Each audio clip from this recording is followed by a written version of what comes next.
பங்களாதேஷ் மற்றும் சைனாவோட relationship strengthen ஆகிட்டே போகுது. ஒரு நாட்டோடைய வளர்ச்சிக்கு எக்கனாமிக் இன்ஃப்ராஸ்ட்ரக்சர் இது எல்லாத்தையும் சேர்த்து எஜுகேட்டட் ஜென்ரேஷனும் ரொம்ப ஈக்குவலி முக்கியம். இந்த மாதிரி இன்டர்நேஷ்னல் பாலிடிக்ஸ் புரிஞ்சிக்க லாஜிக் மற்றும் அனாலிட்டிக்கல் திங்கிங் ரொம்ப முக்கியம். அந்த மாதிரியான ஸ்கில்ஸ் அப்படின்றது ஸ்கூல்லேருந்தே டெவலப் ஆகணும்.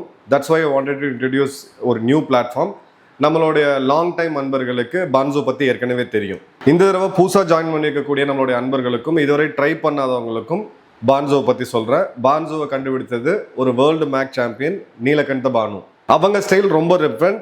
பிளிட்ஸ்கிரைக் முறையை பயன்படுத்தி டீச் பண்ணுறாங்க. இது ஒரு ஏன்ஷியன்ட் ஜெர்மன் மெத்தட். இந்த மெத்தடில் மெமரைஸ் பண்ணாமல் கான்செப்டை புரிஞ்சு ஃபாஸ்டராக திங்க் பண்ண டீச் பண்ணுவாங்க. ஆல்ரெடி 70,000 ஸ்டூடெண்ட்ஸ் 20 நாடுகள்லேருந்து இந்த கோர்ஸ் ஜாயின் பண்ணி கம்ப்ளீட் பண்ணியிருக்காங்க. ஸோ உங்கள் வீட்டில் ஒரு 5 to 15 வயசான குழந்தைகள் இருந்தால் சைனா பங்களாதேஷில் ஏன் இன்வெஸ்ட் பண்ணது ஒரு லாங் டேர்ம் பிளானிங்காக. அதே மாதிரி பேரண்ட்ஸும் குழந்தைகளுக்கான ஃபியூச்சருக்கு இன்வெஸ்ட் பண்ணுறதுக்கு இந்த ஒரு முறையை நீங்கள் ட்ரை பண்ணி பார்க்கலாம். அதனால தான் நம்மளுடைய நாலேஜ் பார்ட்னரான பான்சோவோட இந்த ஒரு முறையை நம்ம ரெக்கமெண்ட் பண்ணுறோம். ஃப்ரீ டெமோ கிளாஸ் இப்பயுமே அவைலபிளாக இருக்குது. டிஸ்கிரிப்ஷனில் இருக்கக்கூடிய லிங்கை கிளிக் பண்ணி இதை வேணும்னா நீங்கள் ஒரு முறை ட்ரை பண்ணி பார்க்கலாம்.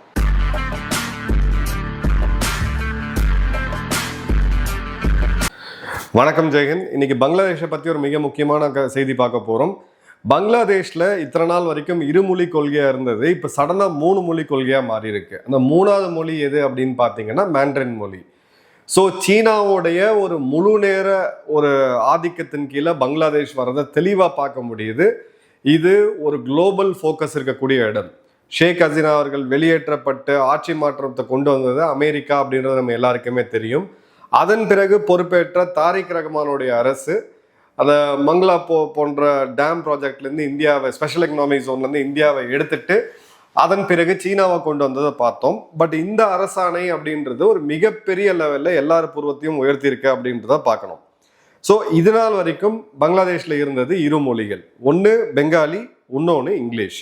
பெங்காலி அவங்களுடைய தாய்மொழி, அந்த ப்ரைடு அவங்ககிட்ட அதிகமாக இருக்கும். இங்கிலீஷ் ஒரு கம்யூனிகேஷன் லாங்குவேஜ், உலகத்தோட கம்யூனிகேட் பண்ணுறதுக்கு அப்படின்றது தான். இப்போது இவங்களுடைய பாராளுமன்றத்தில் ஒரு சர்டிஃபிகேட் சென்ட்ரிக் சிஸ்டம் அப்படின்றத மாற்றி எப்படி இந்தியா நியூ எஜுகேஷன் பாலிசி கொண்டு வந்தாங்களோ சர்டிஃபிகேட் பேஸ்ட் சிஸ்டத்தை மாற்றி skill based technical education ITI போன்ற படிப்புகளை இவங்க உள்ளே கொண்டு வந்தாங்க. இது எல்லா நாளும் அவங்களுடைய கல்விக் கொள்கையை சீர்திருத்த வேண்டியது தான், தவறே கிடையாது. ஆனால் இந்த புது ஃப்ரேம்வொர்க் படி 6ஆம் கிளாஸ்லேருந்து டெக்னிக்கல் ஸ்கில் தவிர 3வது ஒரு மொழியை கற்றுக்கணும். பெங்காலி இங்கிலீஷை தவிர 3வது ஒரு மொழியை கற்றுக்கணும் அப்படின்றது பாலிசி. இப்போ இந்தியாலையுமே இந்த மும்மொழி கொள்கை இருமொழி கொள்கையில் நிறைய டிபேட் போனாலும் ஒரு 3வது இந்திய மொழி கற்றுக்கலாம் அப்படின்ற ஒரு கிளாஸ் வருது. ஆனால் இங்கே அவங்க சொல்கிறது மேண்டரின் அப்படின்றது. ஸோ பெங்காலி, இங்கிலீஷ் மற்றும் மேண்டரின் அப்படின்றது தான். இது கிளாஸ் 6லேருந்து அப்படின்ற போது ஒரு மெயின் ஸ்ட்ரீம் ஸ்கூல் கரிக்கத்தில் கொண்டு வரும்போது பார்த்தீங்க அப்படின்னா இது ஒரு மிகப்பெரிய நேஷனல் டிசிஷன். ஏன்னா கல்வியில் ஒரு மொழியை சேர்க்கிறதோ எடுக்கிறதோ இதெல்லாம் பார்த்தீங்கன்னா ஒரு சமூக ரீதியான பெரிய சர்ச்சையை உண்டு பண்ணக்கூடிய ஒரு விஷயம். மேண்ட்ரின் சைனீஸை எலிமெண்ட்ரி கிளாஸ்லேருந்து கொண்டு வராங்க அப்படின்னு. இதில் முக்கியமான விஷயம் என்னென்னா இப்போது பெங்காலி ஹிந்தி இல்லை பெங்காலி அசாமி இந்த மாதிரி மொழியில் எடுத்திங்கன்னா அந்த சொல்லாடல் கிட்டத்தட்ட ஒரே மாதிரியாக இருக்கும். ஓரளவுக்கு ஈஸியாக கற்றுக்க முடியும். தமிழ், தெலுங்கு, கன்னடம், மலையாளம் இந்த 4 மொழிகள் பார்த்தீங்க அப்படின்னா காமனான பொருட்கள் நிறையா இருக்குது. ஓரளவுக்கு ஈஸியாக கற்றுக்க முடியும். ஆனால் மேண்டரினுக்கும் பெங்காலிக்கும் சம்மந்தமே கிடையாது. அதோட ஸ்கிரிப்ட் அதோட இது வேற, இது டோட்டலாக வேற. இப்போ 6வது ஸ்டாண்டர்ட்லேருந்து இதை கொண்டு வராங்க அப்படின்னா மொத்தத்தில் இங்கே என்ன நடக்கும்ன்றதை நல்லா கவனிங்க. எல்லா ஸ்கூலுக்கும் அதாவது எல்லா மாணவர்களுக்கும் 6வதுலேருந்து சைனீஸ் அப்படின்ற மேண்டரின் மொழியை கொண்டு வரும் பொழுது முதல்ல 10,000 ஸ்கூல்களுக்கு உண்டான மேண்டரின் டீச்சர்கள் தேவை. டீச்சர்கள் எங்கேருந்து வருவாங்க, அது ஒரு பெரிய கேள்வி. ஸோ டீச்சர் எவென்ச்சுவலாக சைனாவிலேருந்து தான் வரணும். சைனாவிலேருந்து இவங்க கொடுக்கக்கூடிய சம்பளத்துக்கு யாராக வருவாங்களா அப்படின்ற கேள்வி எழும் பொழுது சீனர்கள் ஒருவேளை அவங்களுடைய டீச்சர்களை அவங்களா சம்பளம் கொடுத்து இல்லை சப்சிடைஸ் பண்ணி அனுப்புறதுக்கான வாய்ப்புகள் இருக்குது. அப்போது பங்களாதேஷோடைய ஒரு சுதந்திர நாட்டோடைய மொத்த எஜுகேஷன் சிஸ்டத்துலேயுமே சீனா ஊடுருவக்கூடிய ஒரு சூழ்நிலை இருக்குது அப்படின்றத பார்க்கலாம். ஓகே, 2வது எடுத்தீங்க அப்படின்னா ஒரு கிரிட்டிக்கல் குளோபல் லாங்குவேஜ் வேணும் அப்படின்னு அவங்க ஒரு பாயிண்ட்டை சொல்கிறாங்க. ஸோ பெங்காலி, இங்கிலீஷ் மேற்குலகத்துக்கு, மேண்டரின் அப்படின்றது சீனாவை நோக்கி போகும் பொழுது மேண்ட்ரினை விட உங்களுக்கு பார்த்தீங்கன்னா ஸ்பானிஷ் இருக்கு, பல மொழிகள் இருக்கு. நீங்க அதில் போய் கத்துக்கணும், வேலை வாய்ப்புன்னு அப்படி போகலாம். ஸோ இதில் அவங்க வந்து என்ன சொல்றாங்க அப்படின்னா, குளோபல் ஸ்ட்ராட்டஜிக் லாங்குவேஜஸ், சர்வதேச துறையில் மிக முக்கியமான லாங்குவேஜஸ் இவங்க படிக்கணும் அப்படின்னு சொல்லி மேண்ட்ரினை உள்ள கொண்டு வராங்க. தாரிக் ரஹ்மான் என்ன சொல்றாரு அப்படின்னு பார்த்தீங்கன்னா 5 இன்டர்நேஷனல் லாங்குவேஜஸ் சொல்றாரு. மேண்டரின், ஜப்பனீஸ், பிரெஞ்சு, ஜெர்மன், அரபிக். இப்போ மேண்ட்ரின், ஜப்பனீஸ், பிரெஞ்சு, ஜெர்மன் இதெல்லாம் எடுத்தீங்கன்னா இந்த நாடுகளுக்கு எல்லாமே காமனான ஒரு ஃபேக்டர் இருக்கு. அது என்னன்னு பார்த்தீங்கன்னா அந்த மக்கள் தொகை விகிதம் அப்படின்றது குறைஞ்சிக்கிட்டே வருது.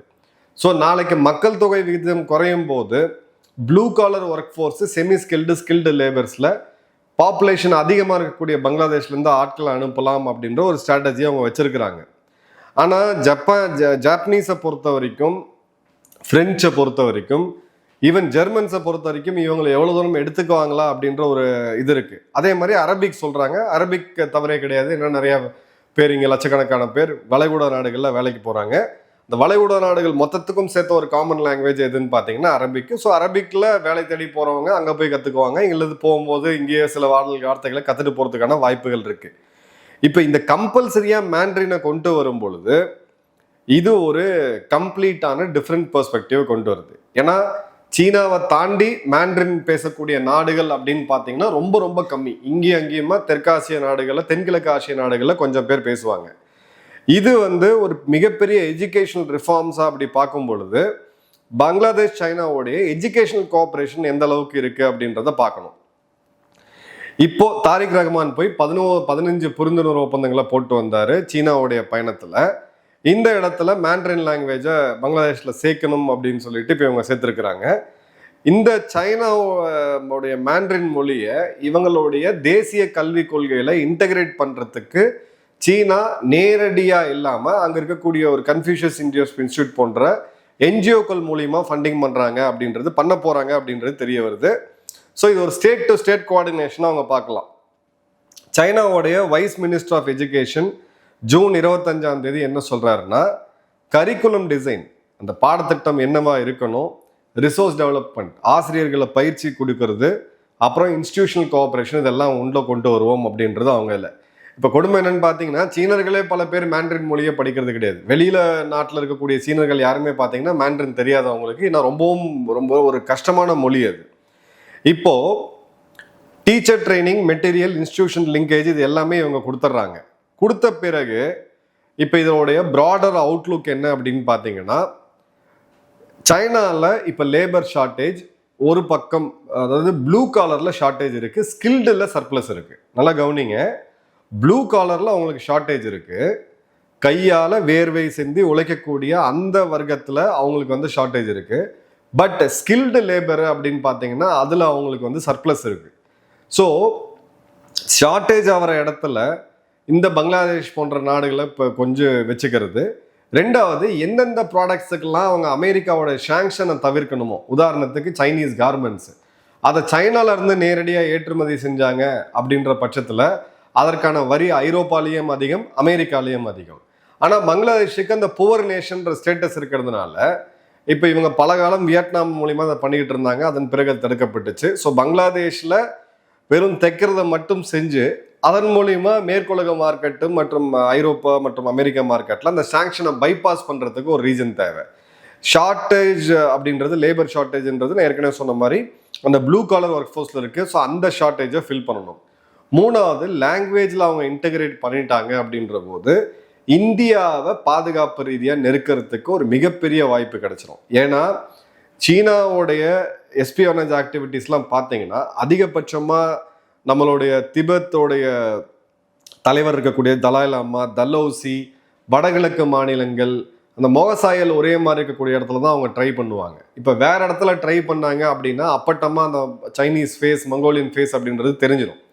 ஆனால் இங்கே பெங்காலிகள் மேண்ட்ரின் படித்து நாளைக்கு அவங்க சீன மொழியில் உள்ளே வரும்போது நல்லா கவனிங்க, அவங்களோட கன்ஃபியூஷியஸ் இண்டஸ்ட்ரி அந்த இன்ஸ்டியூட் அப்படின்றது லாங்குவேஜை மட்டும் கற்றுக் கொடுக்கறது கிடையாது, அது கம்யூனிஸ்ட் சித்தாந்தத்தையும் சேர்த்து கற்றுக் கொடுக்குற ஒரு விஷயம். ஸோ கம்யூனிஸ்ட் சித்தாந்தத்தையும் சேர்த்து கற்றுக் கொடுத்தாங்கன்னா இந்தியாவுக்கு அருகில் ஒரு ஜனநாயக நாட்டை கம்யூனிச நாட்டாக மாற்றுறதுக்கு, அவங்க நினைக்கக்கூடிய கம்யூனிச நாட்டாக மாற்றுறதுக்கான வாய்ப்புகள் அதிகமாக இருக்குது. இதே மாதிரியான ஒரு முயற்சியை இவங்க பாகிஸ்தான்லயும் பண்ணாங்க. பாகிஸ்தான்லயும் பார்த்தீங்கன்னா அட்லீஸ்ட் நகரங்களில் நீங்கள் ஈஸியாக ஸ்கூல் காலேஜில் மேண்ட்ரினை வந்து தேர்ட் லாங்குவேஜாக எடுக்க முடியும். பட் பாகிஸ்தானிகளோட அறிவு அப்படின்றது முட்டிக்கு கீழே இருக்கிறதுனால அந்த லாங்குவேஜை யாரும் பெருசளவுக்கு பெரிய அளவுக்கு படிக்கிறது இல்லை. அப்படியே படித்து சைனாக்கு யாராவது வேலைக்கு போனாங்களான்னு பார்த்தீங்கன்னா அதுவுமே கிடையாது. ஸோ ஓரளவுக்கு அவங்க கற்றுக்குறாங்களே ஒழிய இவங்களோட லெவலுக்கு பார்த்தீங்க அப்படின்னா அவங்களால கற்றுக்க முடியாது. இப்போ பங்களாதேஷிகள் இந்த மொழியை எப்படி கற்றுக்க போகிறாங்க இந்த குழந்தைகள் அப்படின்றதுமே ஒரு பெரிய கேள்வி எழுது. ஏன்னா மேண்ட்ரினோ ஜாப்பனீஸோ அவ்வளோ ஈஸியான லாங்குவேஜ் கிடையாது கற்றுக்கிறதுக்கு. ரெண்டாவது, இவங்க என்ன சொல்கிறாங்க அப்படின்னு பார்த்தீங்கன்னா பங்களாதேஷ் மீடியாவில் 3வது மொழி தேவையா இல்லையான்ற பேச்சே கிடையாது, கவர்மெண்ட் ஏற்கனவே டிசைட் பண்ணிட்டாங்க அப்படின்றாங்க.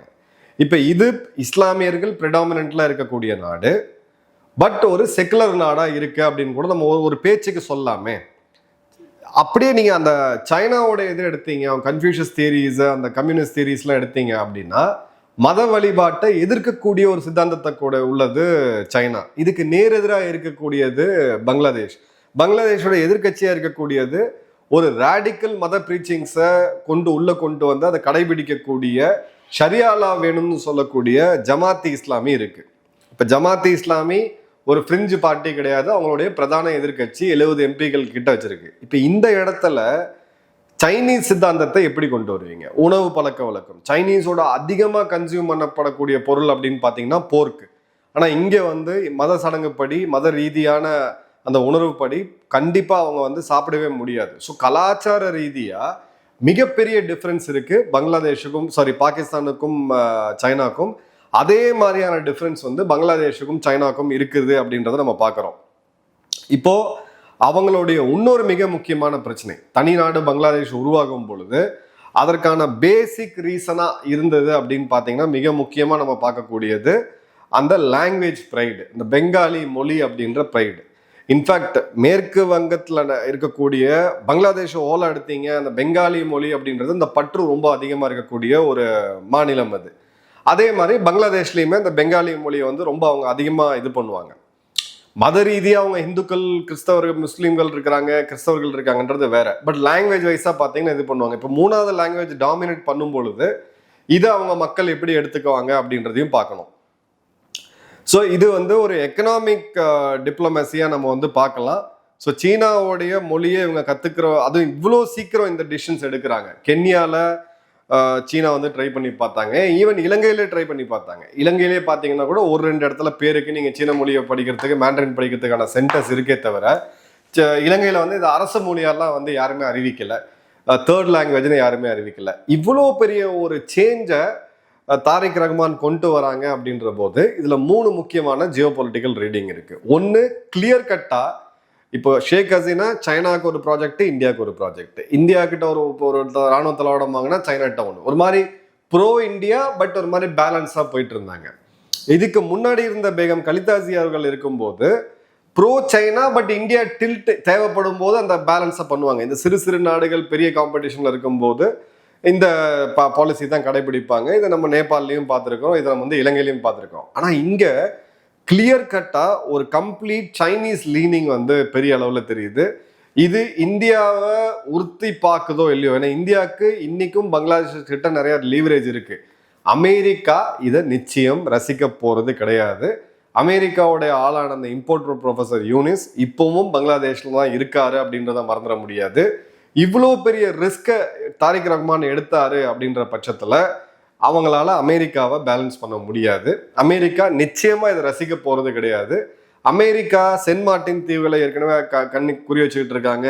மியான்மர் மூலியமா சீனாவை செக் பண்ணணும்னு சொல்லி அவங்களோட ஒரு மிகப்பெரிய ஒரு ப்ராஜெக்ட் இருக்கு.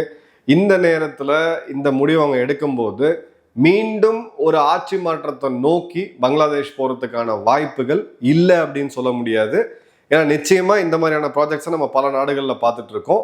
பட் அதே சமயம் ஷி ஜின்பிங்கும் ட்ரம்ப்பும் 2 பேரும் சந்திச்ச பிறகு ஈரான் போர் முடிவுக்கு வந்ததை நம்ம பார்த்தோம். சைனா ஆதரவு ஈரானுக்கு வந்து கம்மியாகுது, அதே சமயம் அமெரிக்காவுடைய ஆதரவும் தாய்வானுக்கு கம்மியாகுது. ஒருவேளை இந்த அக்ரிமெண்ட்ல இந்த ஜோன்ல நாங்கள் தலையிட மாட்டோம், அதாவது இந்து மகா சமுத்திரத்தில் நாங்கள் தலையிட மாட்டோம் அப்படின்ற போது இது இந்தியா வர்சஸ் சைனான்னு ஒரு நேரடி போட்டியாக போகும். எது எப்படி போகுதுன்றத வரக்கூடிய காலங்கள் பதில் சொல்லும். இன்னொரு வீடியோ மீண்டும் சந்திப்போம். நன்றி, வணக்கம், ஜெயஹிந்த்.